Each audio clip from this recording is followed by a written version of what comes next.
এটা চেল নদীর পাড়ে আমরা এখন পিকনিক করব। তো এটা হলো পিকনিকের আগের দিন 15ই জানুয়ারি সকালবেলা। তো আমরা 3 বন্ধু চলে এসেছি পাইকারি বাজারে সবজি বাজার করতে। আর সকালে ছিল বেশ ঠান্ডা, তো ঠান্ডার মধ্যেই আমরা চলে আসলাম আমাদের পিকনিকের জন্য যেগুলো প্রয়োজন সেগুলো কিনতে। তো ফার্স্টেই নিয়ে নেওয়া হচ্ছে ফুলকপি, কারণ ফুলকপি দিয়ে পনিরের একটা আইটেম হবে, এছাড়াও হবে স্যালাড, তার সাথে হবে চিকেন কষা, আর যেগুলো প্রয়োজন ফ্রাইড রাইসের জন্য সেই সব জিনিস কিনে নেওয়া হচ্ছে। বন্ধু খুব ঠান্ডা, খুব ঠান্ডা। ও আলু দিয়ে আর অঙ্কুরের দিকে করছে আলু দিয়েও বাইসেপ। তারপর মোটামুটি আমাদের বাজার টাজার কমপ্লিট হয়ে গেছে। এটা হলো পিকনিকের দিন সকালে। তো এবার আমরা বেরিয়ে পড়লাম আমাদের পিকনিক স্পটের দিকে।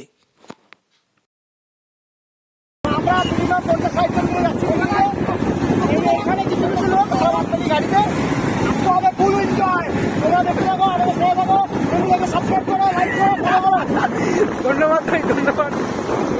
তো পৌঁছে গেলাম এবার পিকনিক স্পটে। এই নদীটা পার করে যেতে হবে আমাদের ওই পারে।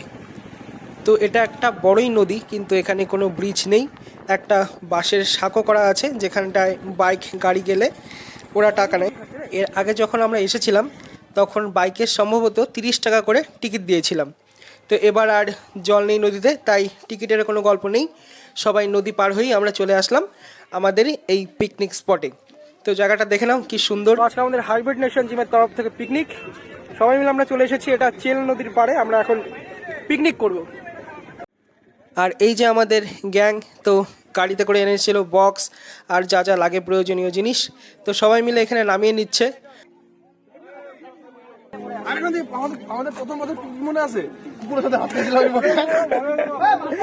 আর এই হলো আমাদের জিমের ব্যানার, হাইব্রিড নেশন। তো পোস্টার লাগানোর সাথে সাথে সবাই আমরা এখানে ছবি টবি তুলে নিচ্ছিলাম, কারণ সোশ্যাল মিডিয়ায় তো পোস্ট করতেই হবে। তো সবাই এখানে বেশ পোস্ট দিয়ে ছবি তুলে নিলাম, আমি একটা ছোট্ট ভিডিও করে নিলাম। তারপর দেখবো এবার বাকিরা কি করছে। তো বাকিরা সবাই এখানে কাজেই ব্যস্ত, আমি বোধহয় একটু ঘুরে ঘুরে বেড়াচ্ছি। তো এখানে সবাই ডালপালা ছিঁড়ে জায়গাটাকে সুন্দর করে পরিষ্কার করে তিরপাল পেতে এবার আমাদের চলবে খাওয়া দাওয়া। তো টিফিনে আমাদের ছিল ডিম সিদ্ধ, কলা, বেকারির কেক আর স্প্রাইট। তো আমার পেটটা ভরাই ছিল, কিন্তু ডিমটা ছাড়া যাবে না, তাই ফটাফট 2টো ডিম আর একটা কলা খেয়ে নিলাম। আজকের ওয়েদারটাও ছিল দারুণ সুন্দর, একটু মেঘলা মেঘলাই। আমরা ভাবছিলাম আবার পরে বৃষ্টি হয় নাকি, যদি বৃষ্টি হয় তাহলে তো মুশকিল হয়ে যাবে। আর অঙ্কুর এখানে সার্ভ করে দিচ্ছে স্প্রাইট, তো গ্লাসে গ্লাসে ঢেলে দিচ্ছে। তারপর একটু করে স্প্রাইট খেয়ে এবার চলে আসলাম এই দিকে দেখার জন্য যে এখানে কি হচ্ছে। তো এখানে বেশ কয়েকজন কাটাকাটির কাজে লেগে গেছে। আর এদিকে পাপ্পু পিস করছে পনির। তো আমাদের বললামই আজকে হবে পনির দিয়ে ফুলকপি, আর গদাই দায়িত্ব নিয়ে নিয়েছে চিকেন ধোয়ার। তো চিকেন ধোয়া হয়ে গেছে, এবার ব্রহ্মাকে নৈবেদ্য দিয়ে সোমনাথ শুরু করে দিয়েছে রান্নাবাড়ি। তো ও আজকে আমাদের হেড শেফ, আর পাপ্পু ওকে হেল্প করছে। তো বলতে বলতে আমাদের হয়ে গেল ফুলকপি দিয়ে পনিরের তরকারি, আর এবার কষানো হচ্ছে চিকেনের জন্য মশলা। তো এবার রান্নাবাড়ির সামনে চলে এসেছে সবাই, মোটামুটি সবাই একটু একটু করে কাজ করছে, আর আমি এখানে দাঁড়িয়ে দাঁড়িয়ে সবার ভিডিও করছি। এইবার বসে গেল ফ্রাইড রাইসের জন্য মশলাদার জল। তো ফ্রাইড রাইসের জল এখানে ফুটছে, আর এদিকে সবাই নাচানাচি করছে। তো সবার নাচানাচি দেখতে দেখতে আমরা এখানে একটু বসে পড়লাম, আর বসে বসে এখানে আড্ডা মারছিলাম। তো এখানে আছি আমি, পাপ্পু, তার পাশে রয়েছে বরখার পাশে রয়েছে তার একটা বান্ধবী, ও জিমে আসে। তার পাশে রয়েছে শিবাজিদা।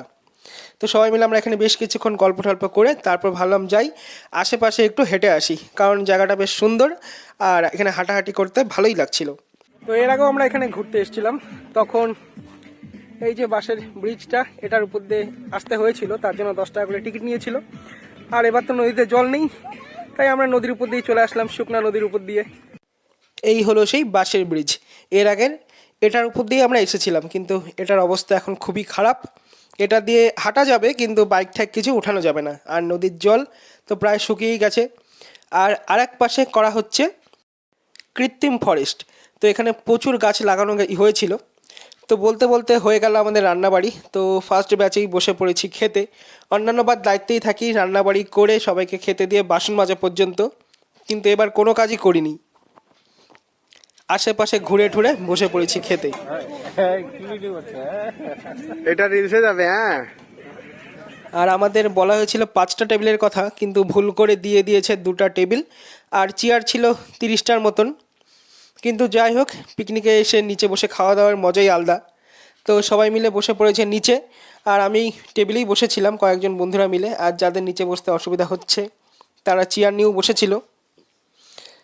তো এখানে আমাদের চলছে একদম জমজমাট খাওয়া দাওয়া, আর রান্নাবাড়ি খুব সুন্দর হয়েছিল। সবারই প্রায় শেষ, কিন্তু ঋষির এখনো চলছে। রানী কি লাগবে?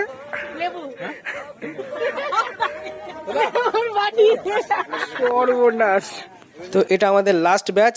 তো যারা এখানে রান্না বাড়ি করে এতক্ষণ সব দায়িত্ব নিয়েছিল, এবার তারা বসে পড়েছে খেতে।